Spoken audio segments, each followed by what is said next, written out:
सैलानियों से पैक कांगड़ा घाटी में सोमवार से हुई तबाही मचाने वाली बारिश ने सब कुछ पानी पानी कर दिया।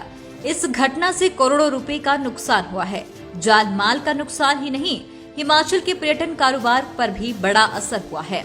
पूरी तरह से पैक होटलों में अब फिर से सन्नाटा पसर गया है। बारिश से घबराए पर्यटक यहाँ से क्या भागे, अब अन्य लोगों ने यहाँ आना ही बंद कर दिया। हालांकि अभी हालात सामान्य हो रहे हैं, लेकिन इस सारे घटनाक्रम का यहाँ के होटल व्यवसायियों को एक बार फिर बड़ा असर हुआ है। होटल कारोबारी फिर 5% तक पहुँच गए हैं। कांगड़ा घाटी में बारिश ने ऐसे जख्म दिए कि संबंधित क्षेत्रों में तो बड़ा नुकसान ही हुआ, लेकिन इसका सीधा असर यहाँ के कारोबार पर भी पड़ा। आलम यह है कि सोमवार तक यहाँ सैलानियों से होटल भरे हुए थे, लेकिन अब वहाँ पर सन्नाटा पसरा हुआ है। पंजाब, हरियाणा, दिल्ली, गुजरात व महाराष्ट्र सहित विभिन्न राज्यों से यहाँ पहुँच रहे पर्यटकों ने जब बारिश से हुई तबाही का मंजर देखा तो उन्होंने यहाँ की बुकिंग कैंसिल करवा दी और दूसरे प्रदेशों का रुख कर लिया, जिससे प्रदेश का पर्यटन कारोबार बुरी तरह से प्रभावित हुआ है। हालांकि 15 जुलाई से ऑफ सीजन शुरू हो जाता है, लेकिन कोरोना के चलते घरों में लंबे समय से कैद लोग अब घरों से बाहर निकलने लगे थे, जिससे होटल, टैक्सी, ऑटो, चाय की दुकान से लेकर रेहड़ी फड़ी तक हर किसी को अच्छे दिनों की उम्मीद जग गई थी। लेकिन एक बार फिर इन्हें निराशा हाथ लगी है। उधर होटल एसोसिएशन के अध्यक्ष अश्विनी बांबा का कहना है कि बारिश ने जो तबाही मचाई है उससे पर्यटन कारोबार बुरी तरह से प्रभावित हुआ है। लोगों ने बुकिंग कैंसिल करवा दी है और यहाँ जो कुछ दिन रुकने वाले थे वो भी तुरंत निकल गए हैं, जिससे होटल कारोबारी ही नहीं अन्य कारोबारियों को भी बड़ा नुकसान हुआ है। Thank you sir. सबसे पहले मैं आपको धन्यवाद करूंगा कि आपने जो होटल्स के ऊपर पिछले 3 दिन के अंदर जो बीत रही है उसका एक हाल जानने के लिए आप आए।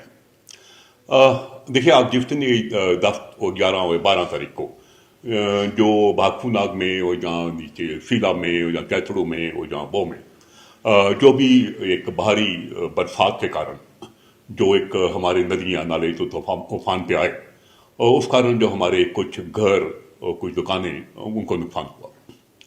मैं ये कहना चाहूँगा कि शुरुआत में जो भागफू नाग के अंदर एक नाले के अंदर रुकने के कारण जो पानी सड़क पे आया और आगे जो पार्किंग में 3-4 गाड़ी खड़ी थी वो आपस में लुढ़क कर आपस में टकराई।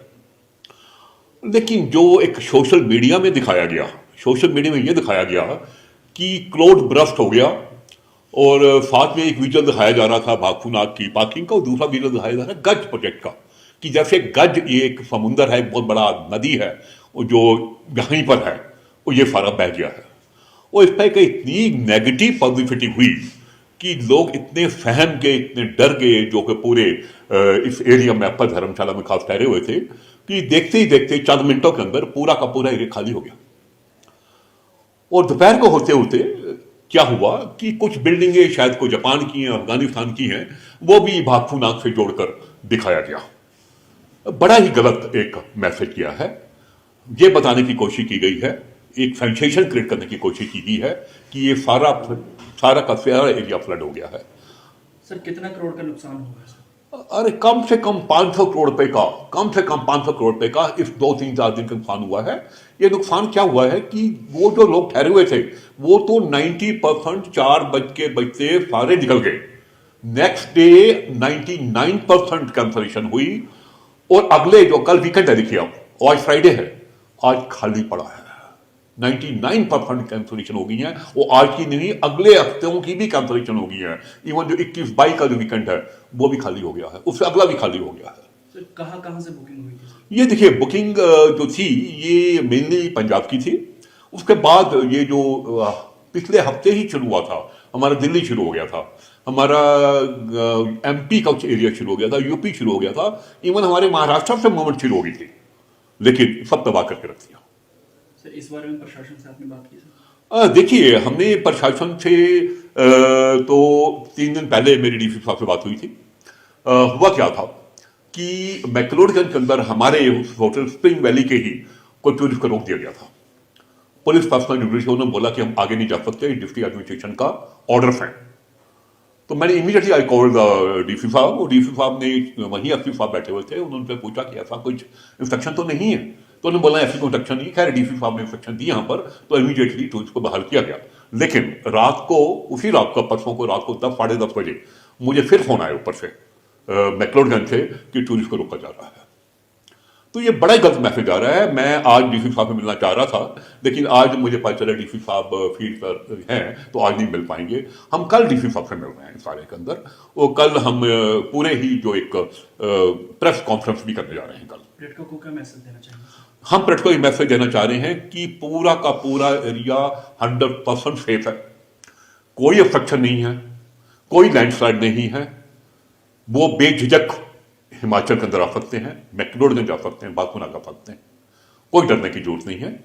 और सेकेंडली, जो एक डीसी साहब का जो सर्कल निकाला था उन्होंने कि 11-12 तारीख को एक भारी बारिश होने का एक अनुमान है और अगले 3 दिन एक मॉडरेट है, तो एक प्रेस ने उसका भी गड़ा गलत एक इंटरप्रिटेशन की। वो बोल दिया गया कि 5-6 दिन के लिए हिमाचल बंद है, और आज के दिन के अंदर भी प्रेस यही लिख रही है कि सरकार का एक नोटिफिकेशन है, सरकार की एक इंस्ट्रक्शन है, ऑर्डर है कि हिमाचल बंद है। ये गलत बात है। मीडिया को भी एक रिस्पॉन्सिबल तरीके से बिहेव करना चाहिए, जो सच्चाई है वो दिखानी चाहिए और जो छोटे दिखानी चाहिए, लेकिन तथ्यों को मरोड़ तोड़ कर नहीं दिखाना चाहिए। इससे एक टूरिज्म के साथ खाली होटल ही जुड़े हैं, लाखों एम्प्लॉय जुड़े हैं, हमारे वेंडर्स जुड़े हैं, हमारे गाइड जुड़े हैं, एडवेंचर जुड़े हैं, उनकी रोजी रोटी का शायद किसी ने ख्याल नहीं कर पाए। तो यही रिक्वेस्ट है कि प्लीज एक तथ्य जो है वो दिखाया जाए। लाइफ टाइम्स टीवी के लिए धर्मशाला ब्यूरो की रिपोर्ट। हिमाचल की सबसे बड़ी ऑटो डीलरशिप गोयल मोटर्स में नौकरी करने का सुनहरा अवसर। सोलन, शिमला, सिरमौर और किन्नौर में चाहिए sales executive, service executive, field executive, motor mechanic और ड्राइवर। शानदार करियर संभावनाएं व इंडस्ट्री में बेहतरीन सैलरी पैकेज। तो आज ही कॉल करें 9418035372 पर और ईमेल से भेजें अपना बायोडाटा hr@goilmotor.com पर।